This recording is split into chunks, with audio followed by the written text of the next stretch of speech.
আপনারা অবগত আছেন, আপনাদেরকে আজকে ডাকা হয়েছে এই জন্য গত 20 তারিখে অর্থাৎ আগস্ট মাসের 20 তারিখে আমরা কনস্টিটিউশন প্রোটেকশন ফোরামের পক্ষ থেকে একাধিক দাবি নিয়ে আমরা কলকাতায় একটা ধর্ণা মঞ্চের আয়োজন করেছিলাম।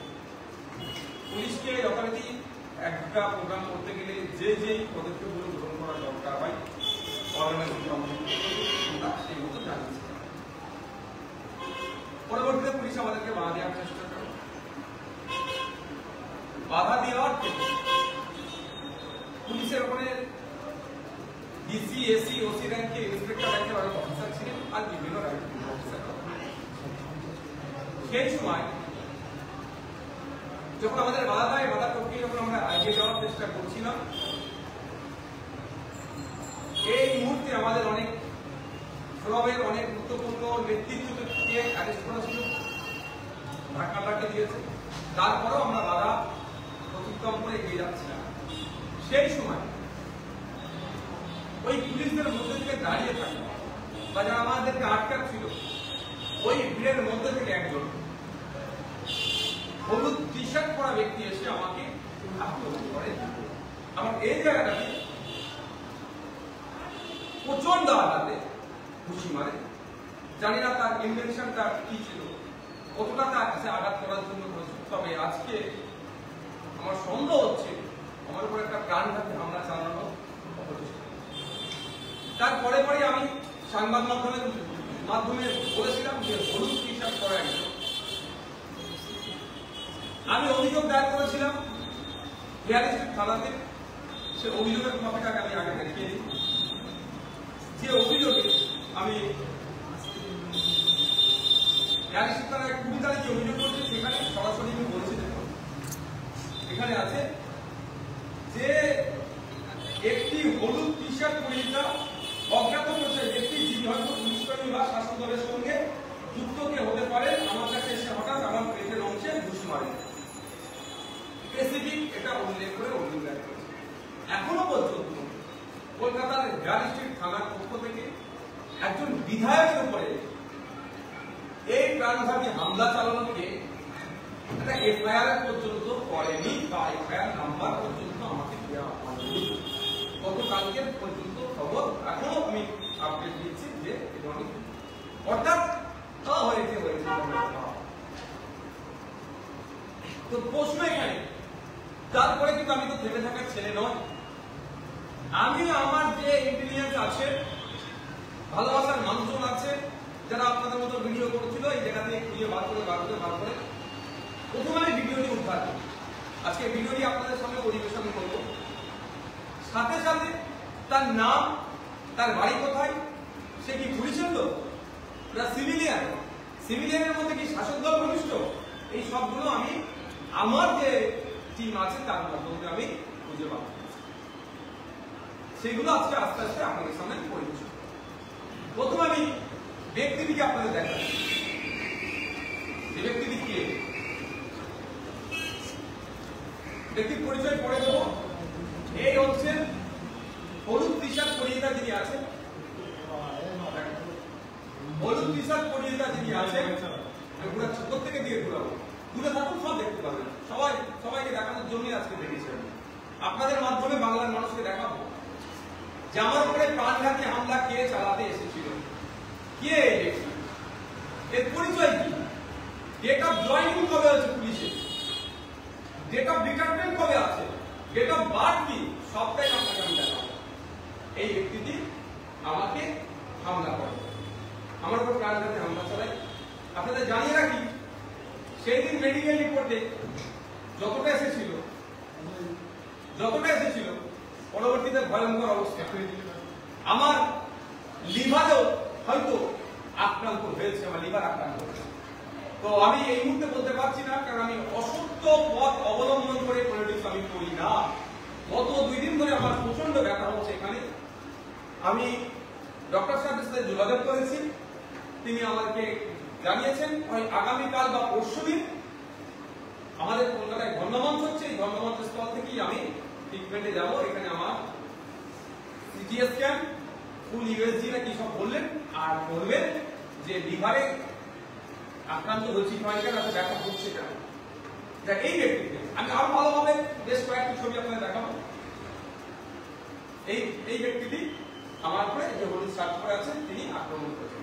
আমি ডে ওয়ান থেকে আপনাদের বলেছি যে আমাকে হলুদ টি শার্ট পরিয়ে তা ব্যক্তি তিনি করেছিলেন, হলুদ টি শার্ট তিনি আমাকে বেরোচ্ছেন। আমি অন্য কোনো কারো কথা বলিনি। তো একটা জিনিস আমি এস্টাবলিশ করে দিলাম যে আমার উপরে যে আক্রমণ হয়েছিল সে ডে ওয়ানে যেটা বলেছিলাম হলুদ টি শার্ট পরেছিলেন, আজকে তার গুরু দিচ্ছে। এবার এই ভিডিওটা আপনাদের দেখাচ্ছি কিভাবে আসছেন, আমার উপরে কিভাবে আক্রমণ করছে এবং আক্রমণ করে কিভাবে ফিরে যাচ্ছে, এটা দেখার দরকার।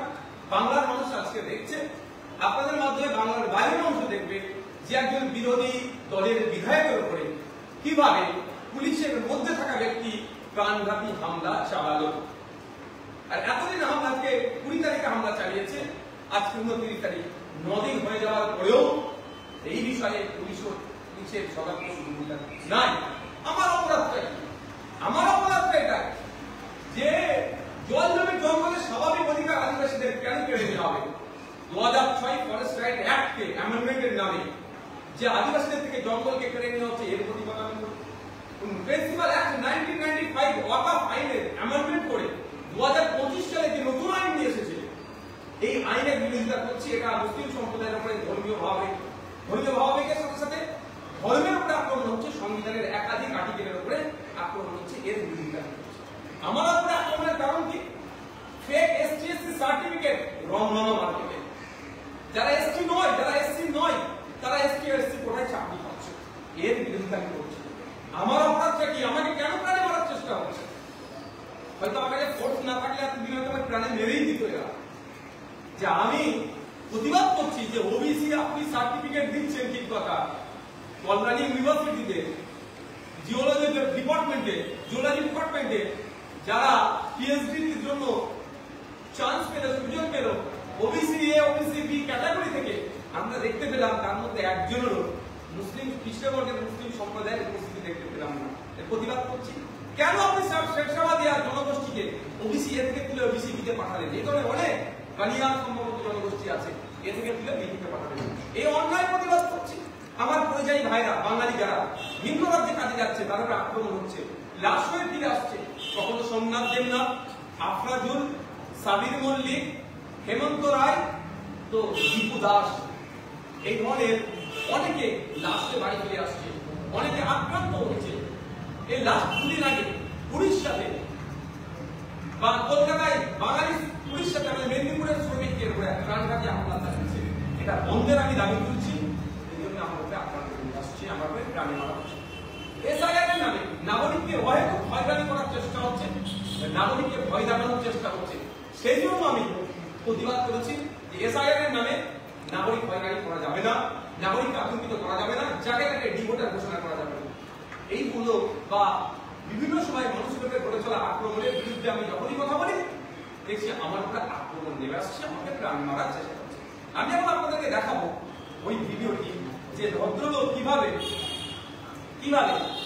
আসছেন, আমাকে মারছেন, আমাকে মেরে আবার ফিরে আসছেন। আমি রোটেট মোডে ভয় লেগে দেখছি, এটা আমি মোবাইল সম্পর্কে খুব একটা বেশি জানি না। আমি একটু সময় অপেক্ষা করুন। এই দেখুন, এখানে দেখুন এই হলুদ জামা পরিহিত ব্যক্তি বুঝছে।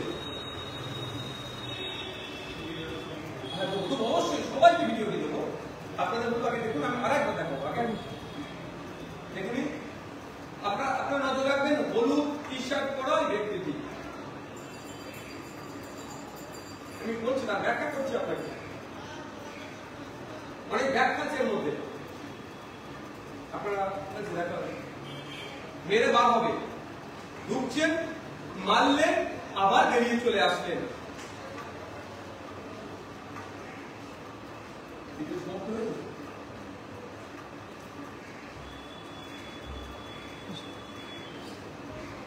ভিডিওটি হয়েছে, ভিডিওটি দেব, আপনারা দেখবেন। এই ভিডিওটির মধ্যে আপনারা 55 সেকেন্ডের ভিডিও আছে না, এখন বাকি আছে, আপনারা দেখুন। সবাই আসছে।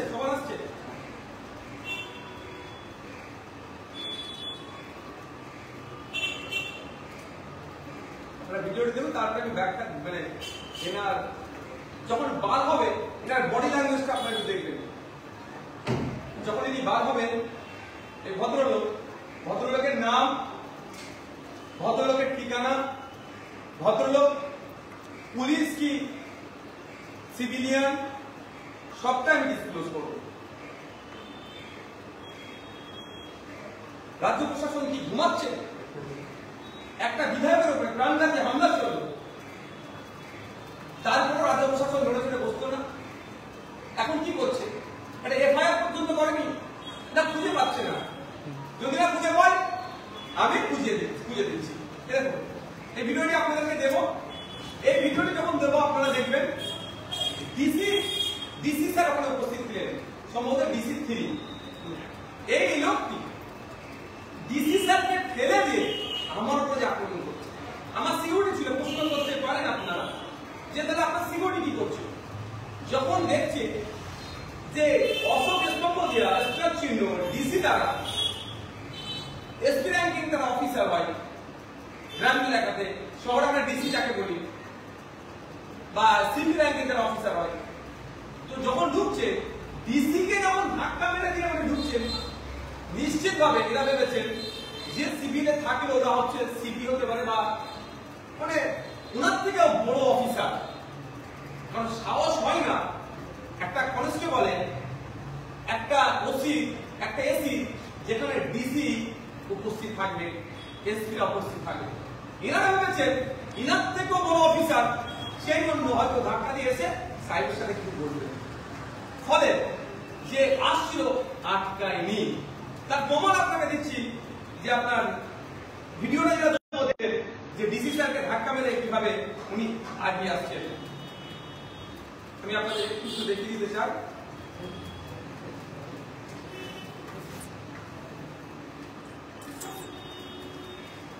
এখানে আমার সামনে যিনি আছেন খাকি পোশাকের ডিসি স্যার, ধাক্কা মেরে ডিসি স্যারকে সরিয়ে দিবেন। এটা একটা ডিসি স্যার, এই দেখুন আমাকে এখানে ধাক্কা মেরে ডিসি স্যারকে সরিয়ে দিবেন। আমি আপনাদেরকে আরেকটা দেখাতে চাই, একটু এগুলো তো জানা দরকার। ইনার সামনে ডিসি স্যার এরা ঢুকছে,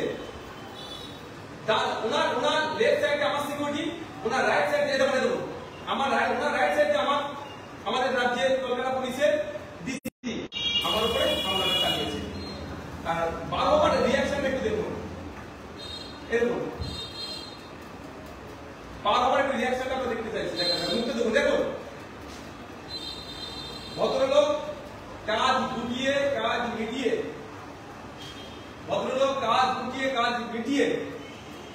বেরিয়ে আসবেন। উনি যদি ওখানে ডিউটিরত অবস্থায় থাকেন তাহলে উনি বেরিয়ে আসবেন না। উনি যদি ওখানে ডিউটি করেন, গেলে আমাকে ঘুষি মারতে হবে এই রকমের জায়গাতে, লোকে নিশ্চিতভাবে নির্দেশনা দেয়নি বা নির্দেশনা দেয়নি কি দিয়েছে এনার তৎকালীন রিটার্ন আসাতে ওটা সন্দেহ হয়ে যাচ্ছে। উনি যদি ওখানে ডিউটি দেন আমাকে আটকাবেন, আটকানোর দায়িত্ব না থাকে, তার পরিবর্তে উনি মেরে আমাকে বেরিয়ে চলে আসবে। এবার আমি একটু ডিটেলসটা আপনাদেরকে জানাতে চাই, ভদ্রলোকের জানা দরকার। ইনার ফ্যামিলিটা কালকে আবার প্রেস কনফারেন্স করে বলে আমার নামে, ওনারা তো মহিলাদেরকে নিয়ে প্রেস কনফারেন্স করিয়ে দিচ্ছে। এই ভদ্রলোকের নাম হচ্ছে প্রদীপ কুমার দে। এই ভদ্রলোকের নাম প্রদীপ কুমার দে, কলকাতা পুলিশের উনি একজন কনস্টেবল। ওনার ডেট অফ বার্থ জেনে নেওয়া দরকার। 28/1/1971 সালে ওনার ভদ্রলোকের জন্ম। ওনার গার্জেনের নাম বীরেন্দ্রনাথ দে। ওনার বাড়ি প্রিন্টটা ছেড়ে গেছে রে বাবা, বলছি ব্যাটারি ডিটেইলসটা বলছি। আচ্ছা, ওনার ডেট অফ জয়নিং 31/1/1995 সালে উনি কলকাতা পুলিশে জয়েন হয়েছে। ওনার ডেট অফ রিটায়ারমেন্ট 31/1/2031। এই ভদ্রলোকের কোয়ালিফিকেশনটা জানা দরকার। একটা এমএলএ কে এসে ভাট করে মারছে, প্রাণঘাতী হামলা চালাচ্ছে, ভদ্রলোক মাধ্যমিকের গণ্ডি পার করতে পারেননি। ওনার একটা কোয়ালিফিকেশন, আর কতটা কম বলে অপমান করবো না। ফোন নম্বরটা দেবো না, ওনার সাথে আমার আইনি লড়াই নেই। ফোন নম্বর বললে কেউ ওনাকে ফোনটা ডিস্টার্ব করতে পারে, ফোন নম্বর তোমার আছে। তবে একটা বড় টুইস্ট আছে এর মধ্যে। টুইস্টটা হচ্ছে, ঠিকানা বলছি, টুইস্টটা হচ্ছে ভদ্রলোক অফিসিয়ালি এখন ভবানীপুরের আন্ডারে আছে, অফিসিয়ালি। কিন্তু ভদ্রলোক এখন ডিউটি সামলাচ্ছে হেয়ার স্ট্রিট থানাতে। এটা আমি ঠিক খুঁজে বার করতে পারছি না। অ্যাড্রেসটা কি করে বলবো? কিসে থেকে বলবো? ভবানীপুর, ভবানীপুর আমি এটা বলতে চাই না। ভবানীপুর পুলিশ যেটা সাউথ ডিভিশনের মধ্যে পড়ছে, ওখানে ওনার অফিসিয়াল অ্যাপয়েন্টমেন্ট লেটেস্ট যেটা আমাদের কাছে আপডেট আছে। কিন্তু উনি এখন উনি হেয়ার স্ট্রিটে কাজ করছেন। তাহলে কি কোনো একটা জায়গায় সন্দেহ হচ্ছে যে অন্য জায়গার অফিসারকে তুলে নিয়ে এসে এই জায়গায়, অন্য জায়গার পুলিশকে তুলে নিয়ে এসে এই জায়গায় আক্রমণ চালাও, এটাকে প্রাণী মেরে দে, নালে অন্যতম একটা অঙ্গ তো লিভারকে ক্র্যাক করিয়ে দে, সাইড হয়ে যাবে যে ও আমাদের কেউ না। কোথায় ভবানীপুর সাউথ ডিভিশন, কোথায় সেন্ট্রাল ডিভিশন? এখানে খাতায় কলমেও প্রমাণ নেই। তাহলে পুলিশ মন্ত্রী কি করছেন? তার পুলিশ এসে আমাকে প্রাণে মারার সর্বোচ্চ চেষ্টা করলো, 9 দিন হতে চলেছে। কি করছে? তার অ্যাড্রেসটা আমি বলি, আমি এক্সাক্ট অ্যাড্রেস বলবো না, আবার কেউ ওটাকে ডিস্টার্ব করতে পারে। আমি ডিস্টার্ব করার পক্ষপাতী নয়, আমি আইনি লড়াই করার পক্ষপাতী। এই ভদ্রলোকের চাকদা থানার আন্ডারের বাড়ি, নদিয়া ডিস্ট্রিক্টের বাড়ি। দুটো বললাম, থানার নাম বললাম যে থানায় বাড়ি, আর কোন জেলাতে বাড়ি। চাকদা থানা, নদিয়া জেলাতে। এই আমি ডিটেলস তুলে দিলাম। আমার এখানে দুটি প্রশ্ন থেকে যাচ্ছে যে ওই ভদ্রলোককে ভবানীপুরের পুলিশ স্টেশনে যার ডিউটি, সে হেয়ার স্ট্রিটে এখানে আসতে কি করতে? হেয়ার স্ট্রিট থেকে ডিউটি সামলাচ্ছেন কিভাবে? খাতায় কলমে তারপরে দেখতে পেলাম না। যদি আমি হেয়ার স্ট্রিটে অভিযোগ করেছি, অভিযোগ তো তার থানাতে আছে, কেন তার এফআইআর পর্যন্ত করা হলো না? এখন পর্যন্ত আমাকে এফআইআর কপি দেয়নি, জাস্ট আমার অভিযোগ নিয়েছে, রিসিভ দিয়েছে। এর বাইরে রাজ্যের একটা এমএলএকে প্রাণঘাতী হামলা চালালো। এখনো পর্যন্ত আপনার কারা চালালো বা স্পেসিফিক আমি কি বললাম যে হলুদ শার্ট পরেছিল, আমি ওখানে হাজার হাজার হলুদ শার্টের লোক ছিল না, খুঁজে বার করতে পারলাম না। এই পুলিশ ক্যালকাটা পুলিশকে স্কটল্যান্ড ইয়ার্ডের সাথে আমাদের মাননীয় তুলনা করেন। তাহলে স্কটল্যান্ড ইয়ার্ড এতটাই ব্যর্থ হয়ে গেল যে ওখানে যারা ছিল এবং কোন কেনে হয়েছে পার্টিকুলার আমার অভিযোগে কিন্তু বলা আছে যে ওই জায়গাটির মধ্যে হতে পারে। তাহলে তার খুঁজে বার করলো না খুঁজে বার করার মধ্যে আমার তো কোনো জায়গায় সন্দেহ লাগছে। সন্দেহটা দেয় যে তাহলে আমাকে মারতে, প্রাণঘাতী মারতে কাটা পাঠালো। তদন্ত, পুলিশ যদি তদন্তে ফেলিওর হয়, কোর্টের দরজা খোলা আছে, কোর্টে যাব, কোর্ট থেকে তদন্ত করবো কে বা কারা আমাকে আমার একটা প্রাণঘাতী হামলা চালানোর জন্য ওই অফিসারটাকে, ওই পুলিশ মাস্টারকে পাঠাবো। আর একটা মজার কথা শুনুন, এই যে কনস্টেবলের হচ্ছে এর এক্সাক্টলি কি বলতে পারবো না। আপনারা অনেকে খবর দেখিয়েছিলেন, মাদ্রাসার শিক্ষকরা প্রেস ক্লাবের সামনে বেশ কয়েকদিন ধরে ধন্দায় বসেছিল, রাত্রিরে তাদেরকে বন্দুক দেখিয়ে মারধর করে তুলে দিয়েছিল। তখন আমার বলেছিল যে একটা লম্বা ঠান্ডা লোক, খুব লম্বা চড়া লোক, কোপ আছে, সেই ছেলেকে বন্দুক বার করে দেখিয়েছিল। এটা হয়তো হতে পারে, আমি সেটা বলবো যে অমনি ব্যক্তি। তো এর আর পাস পেপার খুব একটা ভালো নয়। দ্বিতীয় হচ্ছে কলকাতা পুলিশের বর্তমানে যেটা ওই করে রেখেছে ওয়েলফেয়ার বোর্ড নাকি এটা আছে, এই পুলিশটা ওয়েলফেয়ার বোর্ডের নেতৃত্ব যারা আছে তাদের সাথে খুব ভালো দৌড়ম, অর্থাৎ ওয়েলফেয়ার বোর্ডের কাছে একজন গুড কনস্টেবল হিসাবে তাহলে গুড কনস্টেবলকে ভবানীপুর থানা থেকে পাঠিয়েছে এই জন্যই যে হয়তো নওশাদ সিদ্দিকী তাদের মধ্যে ব্যাড নওশাদ সিদ্দিকীকে প্রাণী মারো গুডকে দিয়ে ব্যাড কি হয় তাদের মধ্যে গুড ওই কনস্টেবলটা যে একটা এমএলএ এর মুখে খুশি মানতে পারে আর যে এমএলএ শিক্ষা স্বাস্থ্য কর্মসংস্থান রুজি মজুরি বৃদ্ধি কিভাবে হবে সাম্প্রদায়িক সম্প্রীতি কিভাবে বরকরার থাকবে সাম্প্রদায়িক শক্তিকে কিভাবে বিচ্ছিন্ন করা যাবে তার নিয়ে কথা বলছি ওদের মধ্যে আমি ব্যাড হতে পারে এই পরিস্থিতিতে এসে আমরা দাঁড়িয়েছি আমি মিডিয়ার মাধ্যমে রাজ্যের পুলিশ মন্ত্রী তথা মুখ্যমন্ত্রীর কাছে একটাই বার্তা দিতে চাই যদি আপনি বা আপনার দল এই অপকর্মের সাথে যুক্ত না হয় 24 ঘন্টার মধ্যে আপনি এর একটা বিহিত করবেন আর যদি আপনার দলের বা আপনাদের কোনো ইন্টেনশন থেকে থাকে তাহলে আপনারা এই এত প্রেস কনফারেন্স করে সত্যতা যাচাইয়ের পরেও আপনারা চুপ থাকবেন বাংলার মানুষকে বলবো 24 ঘন্টা অপেক্ষা করুন কি করছে দেখুন 24 ঘন্টা কেটে যাওয়ার পরে যদি দেখি না করে আমি এই অভিযোগকে নিয়ে আমি তো মারামারি হানাহানির পক্ষপাতী নয় আপনারা ভালো করে জানেন আমি শান্তি সম্প্রীতির ঐক্যের সবসময় কথা বলি আমি দুটো জোড়ার কথা বলি আমি ভাঙার কথা বলিনি আর বলবো না আমার রাজনৈতিক করে আমার ডিবেট চলবে সংসদ চলবে এটা আমার প্রফেশন পেশা এটা তো আমি এভাবে নিই না সুতরাং 24 ঘন্টার পরে যদি দেখি রাজ্যের পুলিশ মন্ত্রী তথা মুখ্যমন্ত্রী তাদের উপরে ওঠা অভিযোগকে তারা ন্যস্ত করেননি এই পুলিশের কনস্টেবলের নামটা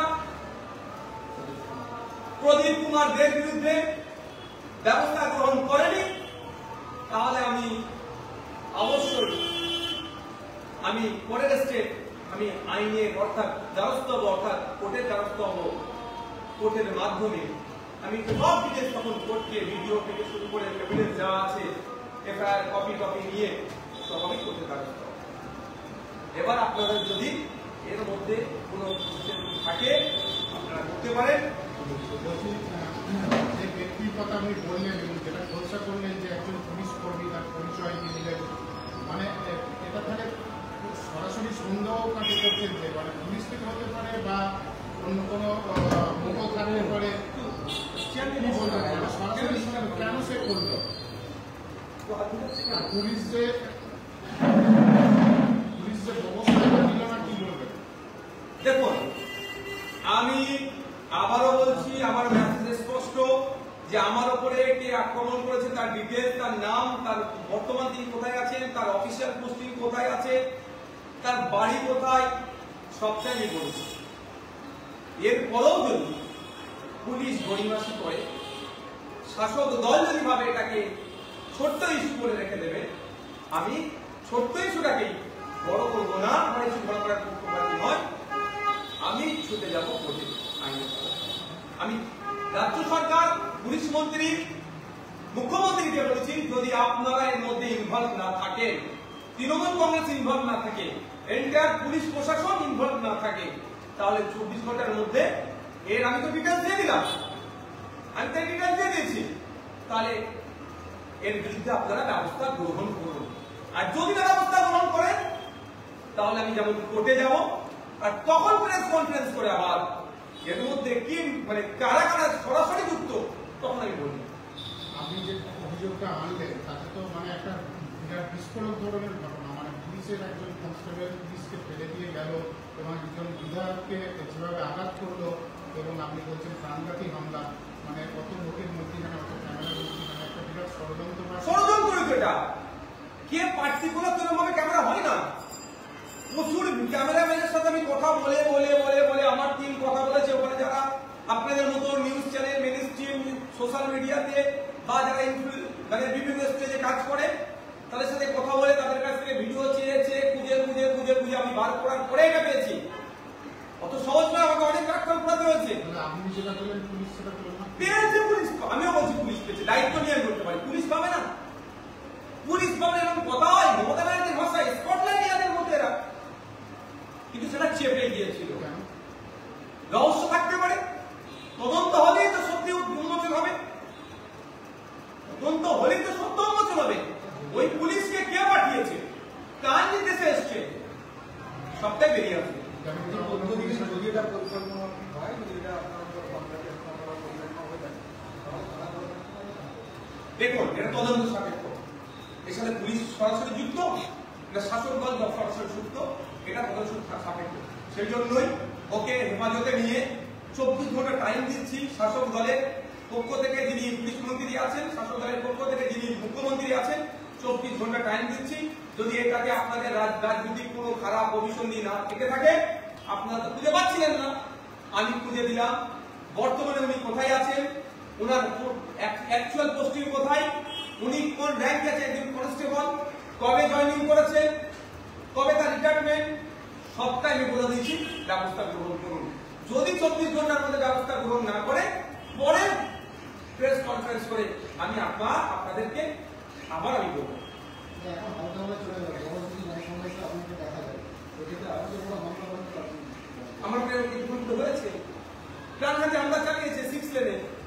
আমরা আমাদের কর্মী সমর্থকদেরকে নিয়ে 21শে জানুয়ারি আমাদের পার্টির প্রতিষ্ঠা দিবসে নিয়ে আসছিলাম, আমরা চালিয়েছে। আক্রমণ অনেক জায়গায় হয়েছে, কিন্তু মানুষের জন্য কথা বলে যাবে। যদি আমার জীবনের শেষ নিঃশ্বাস যতক্ষণ থাকবে মানুষের জন্য কথা বলে যাব, সেটা জাত ধর্ম বর্ণ নির্বিশেষে। কোন জায়গায় মুসলমান আক্রান্ত হচ্ছে তার পক্ষে নেব, কোন জায়গায় হিন্দু আক্রমণ হচ্ছে তার পক্ষে নেব, কোন জায়গায় আদিবাসী আক্রমণ হচ্ছে তার পক্ষে নেব। পার্টিকুলার কোন ধর্মের মানুষ জাতের পক্ষে নিয়ে আমি নয়। যারাই আক্রান্ত সে যে কোনো ধর্মের হতে পারে, তাদের পাশে থাকবো। যারা আক্রমণ করছে তাদের বিরুদ্ধে কথা বলবো। তাতে যদি আমাকে প্রাণে মেরে দেয়, আমি হাসি মুখে মৃত্যুবরণ করে নেবো, কিন্তু অন্যায়ের বিরুদ্ধে কথা বলতে আমি পিছু হবো না। যে ব্যক্তির পরিচয় আমি তুলে ধরলেন সে একজন পুলিশ কর্মী। আপনি অভিযোগ করেছেন পুলিশের কাছে, পুলিশ কোনো ব্যবস্থা নেয়।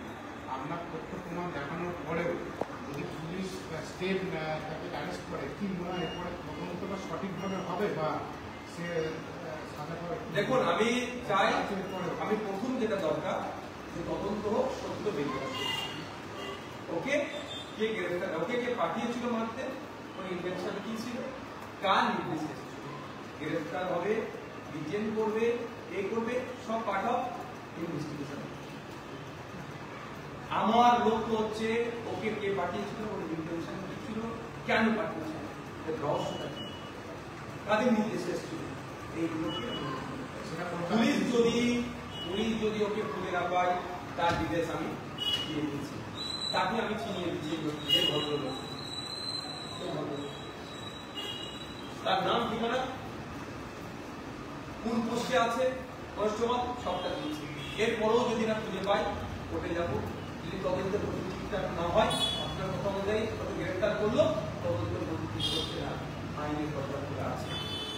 আমাদেরকে অন্যায়ভাবে, অনৈতিকভাবে, অগণতান্ত্রিকভাবে আমাদের ডেমোক্রেটিক রাইট এক্সারসাইজ করতে দেয়নি। আমাদেরকে তুলে নিয়ে গিয়ে 24 ঘন্টার মতো আমাদেরকে আটকে রেখেছিল।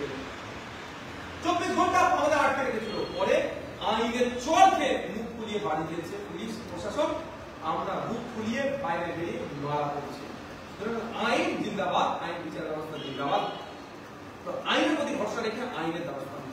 এই ধরনের ঘটনা বহুবারই ঘটেছে, সেক্ষেত্রে দেখা যাচ্ছে পুলিশকে যেভাবে সক্রিয়ভাবে ভূমিকা পালন করতে দেখা যাচ্ছে, কিন্তু আপনার ক্ষেত্রে দেখা যাচ্ছে পুলিশ সক্রিয়ভাবে ভূমিকা পালন করছে, এর কারণটা আমার বিরুদ্ধে সক্রিয়, আমাকে আক্রমণের ক্ষেত্রে সক্রিয় এরা, কে আক্রমণ করলো তদন্তের ক্ষেত্রে এরা নিষ্ক্রিয়।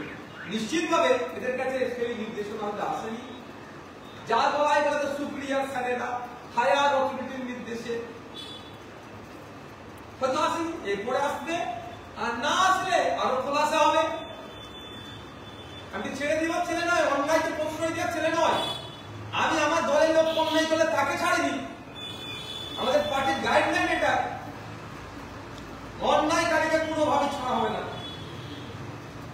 প্রশাসনের থেকে যাদেরকে জনগণের ট্যাক্সের টাকা যাদের মাইনে দেওয়া হচ্ছে এলাকাকে সুরক্ষিত রাখার জন্য, প্রত্যেকটা এমএলএ যাতে সুরক্ষিত থাকে, প্রত্যেকটা নাগরিক যাতে সুরক্ষিত থাকে, তার জন্য মাইনে দেওয়া হচ্ছে। এই বর্দিটা যে পড়ে আছে, খাকি বর্দি বা সাদা পুলিশ কলকাতা বুঝে যে ড্রেস, এই মায়ের ওই ড্রেসটার জন্য জনগণের ট্যাক্সের টাকা দিয়ে দেওয়া হচ্ছে। তারা যদি নাটক করে, এই ড্রেস পরে কারো চাটুকারিতা করে, তার বিরুদ্ধে লড়াই চলবে না। বিভিন্ন সময় আমরা দেখেছি কেউ ফেসবুকে পোস্ট করলে একদিনের মধ্যেই তার বাড়িতে নোটিশ চলে, কিন্তু আপনি 1 সপ্তাহ হয়ে গেছে অভিযোগ করেছেন, এখনো পর্যন্ত এই নিয়ে কোনো রকম পোস্ট বা কোনো রকম কিনারা এক সপ্তাহ কোথায় আজকে 9 দিন হচ্ছে, আজকে 9 দিন চলছে, ঘটনা হচ্ছে, অভিযোগ হয়েছে, কোথায় বিরোধী বলে হয়তো ইন্টেনশন খারাপ ছিল, কিছু ইন্টেনশন ছিল 24 ঘন্টার পরে জানতে পারে, সেটা আবার ডিসকাস করতে হবে। কিছু আসলে এটাও বলছে যে একটু বেশি না। দেখুন একটা কথা বলি, শাসক দলে যে কথা বলছেন চরম অজ্ঞান বড় গণতান্ত্রিক কথা বলছে, এটা ডেমোক্রেটিক কান্ট্রি, এই ডেমোক্রেসিতে আমাদের সাহায্য করার কোনো স্বাধীনতা আছে, আমার রাইট আছে, আমি প্রোটেস্ট করব। সেখানে বরঞ্চ শাসক দলের ওই নেতাকে বলবেন যে শান্তিপূর্ণ একটা ধর্মমঞ্চকে আপনারা করতে দিলেন না, আপনারা করতে আইনকে পারেন উত্তর দিতে পারবে? নোংরামি কথা বলছে, ওই নোংরামি অনেক সময় করি না। আমরা যদি চরমকে মনে করে 3 দিন করে বসে থাকবো, চরম নৈতিক কথা হবে আমাদের। কলকাতার সব থেকে ব্যস্ততম রাস্তার চরমকে মনে 3 দিন বসে থাকবো। আমি ডিসি স্যারকে হাত জোর করে বলেছি যে আপনারা আমাদেরকে ফুটপাতের ব্যবস্থা করে দিন, রেলিং দিয়ে দিন, যে ওর বাইরে আমাদের ফোরামের আমাদের কনস্টিটিউশন প্রোটেকশন ফোরামের পক্ষ থেকে আমরা এসেছি, আমরা একটা নির্দিষ্ট কোনো পার্টির পক্ষ থেকে আসিনি, কোনো সামাজিক সংগঠনের পক্ষ থেকে আসেনি, এখানে অনেক সামাজিক সংগঠন, অনেক রাজনৈতিক দল আছে, অনেক পার্ট আছে, তারা আমরা আপনাদের কথা দিচ্ছি যে আমরা এই রেলিং যেটা আছে ব্যারিকেড রাখা করি, সেটার বাইরে একটা লোক যাবে না। আর আমাদের দলের আমাদের ফোরামের অন্যতম একজন কামরুজ্জামান সাহেব এবং আমি বারবার লক্ষ্য করেছি যে ওইখানে দোকানে বসেছি যে আমাদের রাস্তায় গাড়ি চলাচলের ব্যবস্থা যেন থাকে, যেন স্বাভাবিক থাকে। কেন বলছি আমরা কেন করতে পারবো না? গণতান্ত্রিক অধিকার আমরা এক্সারসাইজ করতে পারবো না? আমরা ওয়াক আপনি রাস্তায় প্রতিবাদ করতে পারবো না? রাস্তা ধারে অবস্থা বিক্ষোভ করতে পারবো না? যেখানে তৃণমূল অনেক অবস্থা বিক্ষোভ করেছে, যে অনেক কেউ করেনি, আমরা যে বসছি এটাও ব্যাপার তো নয়। একটা কথা হচ্ছে নওশাদ মিথ্যে কথা বলেছে কি সত্য কথা বলেছে, সেদিনকে অনেকে বলছে নওশাদ নাটক করছে। নওশাদ নাটক করছে না, সত্য কথা বলছে। তার ছবি দিয়ে প্রমাণ করেছে, তার ভিডিও দিয়ে আমাদের প্রমাণ করছে। ভিডিওটা প্রত্যেকটা আপনারা দিয়ে দেবো, আপনারাও দেখবেন। নওশাদ এই ভিডিওটা বিভিন্ন বানানো দেখা হয়েছে, সহজে বোঝা যায় কিভাবে কি মারছে, কিভাবে আসছে। যখন মারছে আপনারা দেখবেন আমাকে ভিডিও দিয়েছে। আমি তো ভাই বোকা সুদা মানুষ নয় যে পাঁচটা করলে আগে মানে হাড়ে লাগার আগে লাগবে মাংসে বা বসে, ডাইরেক্ট সরাসরি হাড়ে লেগেছিল, কিন্তু হাড়ে শুধু লাগেনি। আমি লাস্টে 2 দিন ধরে আমার ব্যথা হচ্ছে। না না না না, আংটিটাকে কিছু কিছু বলতে পারবো না, আমি অসত্য পথ অবলম্বন করার পক্ষে নয়। লোহার কোনো জিনিস আমি দেখিনি, আমি ওরা হাতে দেখিনি, হাতে কি ছিল হয়তো থাকলে আংটি থাকতে পারে বা নাও থাকতে পারে, ওই বিতর্কে আমি জড়াবো না। কিন্তু আমাকে প্রচন্ড আঘাত করছে, হয়তো আমার এখন লিভারেও আঘাত লাগতে পারে। ডাক্তারের সাথে কথা বলেছি, 2-1 দিনের মধ্যে আমি ট্রিটমেন্টে আবার আঘাত করবো, কারণ আমার ব্যথা হচ্ছে। আপার সাইড হচ্ছে না, লোয়ার সাইডে আমার ব্যথা হচ্ছে। আজকে কংগ্রেসের আন্দোলন দিল্লিতে গিয়ে সেটাই বাস্তবায়ন লাগছে। শুধু ওয়াকআপটা নয়, আমাদের 4টে ডিমান্ড ছিল, অর্থাৎ 75% ডিমান্ড কেন্দ্র সরকারের বিরুদ্ধে ছিল, 25% রাজ্য সরকারের বিরুদ্ধে। মুখ্যমন্ত্রী বিজেপির বিরুদ্ধে সোচ্চার হচ্ছে, বলতে বলতে একবার বলে ফেলেছে অমুকের কোমরে দড়ি বাঁধবো, প্রধানমন্ত্রীর কোমরে দড়ি বাঁধবো বলেছিল, কিন্তু দড়ি বাঁধার পরিবর্তে ফুল নিয়ে হাজির হয়ে গেছিল। দেখ সেটা ওনারা সৌজন্য রাজনীতি করতে পারবেন, আমরা সৌজন্য রাজনীতি করলে আমরা অমুকের দ্বারা বলে যাবো। কিন্তু কথা হচ্ছে ডিমান্ডগুলো যেগুলো ছিল বিজেপির বিরুদ্ধে, এসআইআর নিয়ে যে ধরনের আতঙ্ক করার চেষ্টা করছে, হয়রানি করার চেষ্টা করছে, ডিভোটার করার অপচেষ্টা করছে বিরুদ্ধে, তাহলে কেন আমাদের রাজ্যে বিজেপির বিরুদ্ধে আন্দোলন করা যাবে না? যারা ভাবছেন তৃণমূলকে দিয়ে বিজেপি আটকাবেন, তাদেরকে বলবো খুব ভাববেন। একটা অন্য প্রশ্নে যাচ্ছি। আজকে কংগ্রেসের সদর দপ্তর বিধানভবনে হামলা হয়েছে বিজেপি কর্মী সংগঠনরা, রাহুল গান্ধীর ছবিতে তালি রেখেছে এবং তারা আসার আগে এমটালি থানা সহ বিভিন্ন জায়গায় জানিয়ে এসেছে। কি বলবেন? দেখুন, এটা দুটো জিনিস এখানে আমি তুলে পাচ্ছি। প্রথম কথা হচ্ছে, যেভাবে একটা রাজনৈতিক দলের সদর দপ্তরে হামলা চালিয়েছি, আমি তীব্র নিন্দা ধিক্কার জানাচ্ছি। এই কলুষিত রাজনীতির কলুষিত করা হচ্ছে, এটা বাংলার কালচার ছিল না। বাংলার কালচারে একে অপরের সৌজন্যতা রাজনীতি ছিল। আমরা অবাক হয়ে যাচ্ছি যে কিভাবে হামলাটা চালিয়েছে। রাহুল গান্ধীর নেতৃত্বে যেভাবে বিজেপিকে কোণঠাসা করার জন্য তিনি উঠে পড়ে লেগেছেন, বিজেপি ততস্থ হয়ে যাচ্ছে, ভয় পেয়ে গিয়েছে, এই জন্যই হামলা। আর ওয়েস্ট বেঙ্গলে তৃণমূল থেকে মানুষ ছেড়ে বেরিয়ে আসছে, কিছু কংগ্রেসে যুক্ত হওয়ার চেষ্টা হচ্ছে, কিছু আইএসএফ বা ধর্মনিরপেক্ষ দলে যুক্ত হওয়ার চেষ্টা হচ্ছে। ঠিক এই সময়তেই রাহুল গান্ধীর ইমেজ ন্যাশনাল লেভেলে, তিনি লিডার অফ অপোজিশন লোকসভার, অস্বীকার করার কোনো জায়গা নেই। তার ইন্টারন্যাশনাল তার ইমেজ, শুধু ন্যাশনাল নয় ইন্টারন্যাশনাল লেভেলে তার চর্চা হয়। সুতরাং তিনি যেভাবে এখন যুব সমাজকে উদ্দীপনা তৈরি করে বিজেপির বিরুদ্ধে শক্তি তৈরি হচ্ছে, বিজেপিও পেয়েছে, সাথে তৃণমূলের ঈর্ষার কারণ হয়ে দাঁড়িয়েছে। সেই জন্য আপনার কথা অনুযায়ী বলছি, পুলিশ প্রশাসন কোথায় ছিল? একটা রাজ্য অফিস, আইবি কোথায় ছিল? ডিআইবি কোথায় ছিল? এসবিরা কোথায় ছিল? আমরা কিছু বললে একদম পুলিশদের ঘেরে আমাদেরকে লাঠি চার্জ, বুকে কিনি মেরে তুলে নিয়ে চলে যাচ্ছেন। আমাদের প্রথম সারির নেতৃত্বরা যারা ফোরামের, তাদেরকে 24 ঘন্টা জেল কাটালেন, এমন ধারা দিয়েছিলেন, বেশ কয়েকদিন জেলে রাখলেন, পুলিশ কাস্টাডি, জেল কাস্টাডিতে রাখার চেষ্টা করেছিলেন। আমাদের আইনজীবীদেরকে ধন্যবাদ জানাবো, তারা আইনি লড়াইয়ে আমাদেরকে জামিন করিয়েছে। আর এই ঘটনা ঘটছে আপনারা জানেন না? এই ঘটনাতে বিজেপি যতটা দায়ী, বিজেপি যতটা যুক্ত, আমি মনে করছি সঠিক ইনভেস্টিগেশন হলে তৃণমূল প্রশাসনকে চুপ রেখে অতটাই রাজনৈতিক ফায়দা নেওয়ার চেষ্টা করছে। আমি আশা করব এই ঘটনা যারা ঘটিয়েছে একটাও না ছাড় পায়। এই পশ্চিম বাংলার সৌজন্যের রাজনীতিকে যারা বিনষ্ট করার চেষ্টা করছে, তাদের বিরুদ্ধে আইনি লড়াই প্রশাসন করবে। কিন্তু কোন প্রশাসন করবে এটা ভাবার বিষয়। বলছেন আপনারা এন্টালি থানা, আরো কোনো থানা নাকি জানতো, তারপরে তাদেরকে রিজেস্ট করেনি বা আটকায়নি, তাহলে সেই প্রশাসন করবে আমার সন্দেহ হচ্ছে। 2026 নির্বাচন যত এগিয়ে আসছে তো বিরোধী বলে কিভাবে আক্রমণ হচ্ছে, কিভাবে দেখতে পাবেন? দেখুন, এটা তো যারা ক্ষমতায় আছে তারা বিরোধীকে সবসময় কোণঠাসা করবে।